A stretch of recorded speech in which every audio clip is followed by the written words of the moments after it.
Bonsoir, monsieur le ministre conseiller. Bonsoir, cher confrère. Alors, j'ai une petite question, sinon j'ai quelques petites questions sur votre dernier propos. Vous avez dit que les médias ne s'intéressent pas et tout, qu'il y a des montants, qu'il y a les montants estimés. Où sont les vrais montants aujourd'hui? Qui nous les rend disponibles? Derrière, un peu plus haut, vous avez parlé des ententes directes, parlant des marchés publics. Est-ce qu'au-delà de ces ententes directes, il y a une politique de contrôle indépendant qui est mise en place pour plus de lisibilité et pour plus de transparence?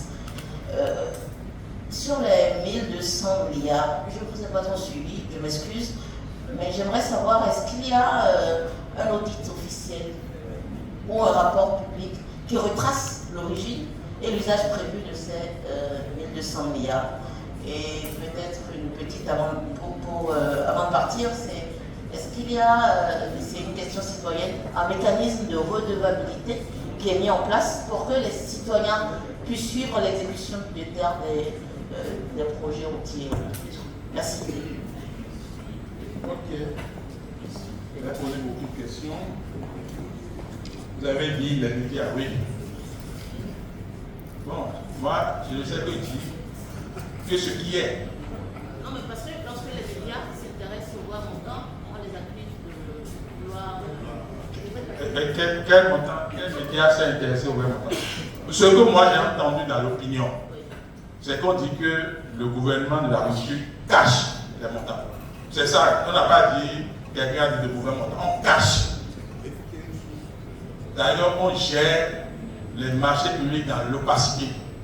On construit des routes, mais les paiements ne savent pas combien ça coûte. C'est ça le crédit qui est fait au gouvernement. Et je dis que même si nous avons fait l'option, et sans dévoiler des secrets, je fais partie de ceux qui ont dit que ce n'est pas pertinent de mettre des montants qui ne sont pas sûrs sur un panneau de chantier. Parce que c'est quoi? Lorsque vous signez un marché avec une entreprise de 20 milliards par exemple, ça ne veut pas dire que l'entreprise va empocher les 20 milliards. Ce qu'on paye à l'entreprise, c'est les travaux réellement exécutés sur le chantier, constatés par un cabinet de contrôle. Nous faisons ce que nous appelons des attachements au jour le jour. Et chaque fin du mois, on fait le point et on paye à l'entreprise ce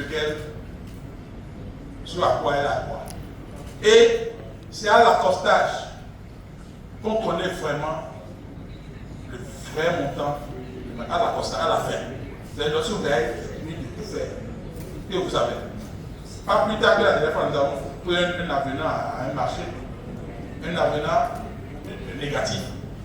Il y a un projet autour de la place de l'Amazon où on a fait tout ce qui est prévu et il restait encore 400 et quelques millions que l'entreprise n'a pas pu encaisser. Donc on a fait un avenant de régularisation négatif pour pouvoir renvoyer ces sous dans la caisse de l'État. Donc, je ne sais pas, je ne comprends pas votre question. Les vrais montants, je viens de vous les donner. Et ces vrais montants, ça se donne à chaque ville de chantier.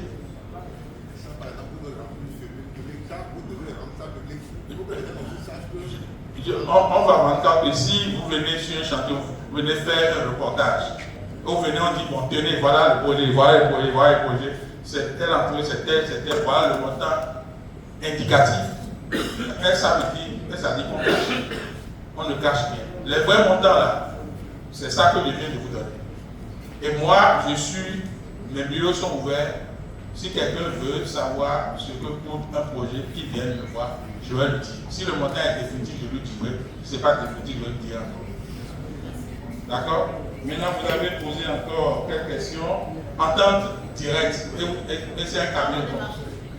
Oui, entente directe, c'est entente directe. Je viens d'expliquer ça. Entente directe, on ne fait pas une procédure normale. La procédure normale, c'est quoi? Vous voulez faire un projet, vous faites une étude. Vous sortez un dossier d'appel d'offres. lorsque vous sortez le dossier d'appel d'offres, il y a des avis qu'on prend. Vous pouvez des avis préalables de ceux qui financent, c'est toute une chaîne de personnes qui financent. Vous devez envoyer le projet de dossier d'appel d'offres à ces personnes-là pour avoir ce qu'on appelle le avis de non-objection. Tant que vous n'avez pas ça, vous ne pouvez pas avancer. Vous avez l'avis de non-objection, vous allez prendre maintenant un bon à lancer quelque part au niveau de la Direction nationale des marchés publics. Ça prend du temps. Vous avez le bon à lancer. Vous lancez. Les gens déposent une offre. Vous faites l'évaluation des offres. Vous sortez un rapport provisoire. Ce rapport provisoire doit encore faire le même circuit pour avoir le bon. C'est ça qui donne les 1218 jours. Quelqu'un qui a un mandat de 5 ans, qui veut montrer qu'en 5 ans on peut faire le job, est-ce qu'on peut se permettre de lui imposer 1218 jours, soit plus de 3 ans, pour sortir un projet? Non. Mais ce n'est pas parce qu'on a choisi des entreprises pas en temps direct qu'on n'a pas choisi des cabinets de contrôle indépendants. Il n'y a pas de chantier au Bénin où il n'y a pas de quantité de cabinets de contrôle indépendants. Tout à l'heure, j'ai parlé du ciel de l'Assemblée nationale. J'ai dit que le premier marché a coûté 27 milliards, le deuxième 29 milliards, ça fait 56. Mais je n'ai pas dit 59 milliards. J'ai dit qu'il y a d'autres 3 milliards qui sont là pour d'autres prestations intellectuelles. Parce que le leader de contrôle là, lui, c'est une prestation intellectuelle. Son travail, ça coûte de l'argent, mais ça ne donne pas un mètre de route.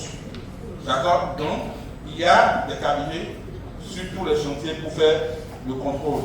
Vous avez parlé de quoi encore? 1200 milliards, moi je n'ai pas écouté. Les 1200 milliards n'existent pas, donc il n'y a pas d'audit pour faire les 1200 milliards. C'est-à-dire, je vous dis à vous, je vais vous donner un papier pour aller emprunter 50 millions, d'accord?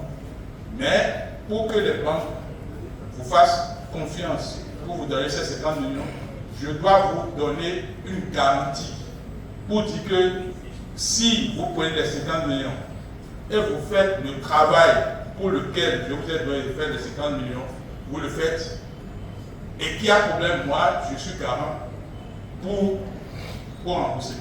C'est ça qu'on appelle la garantie souveraine.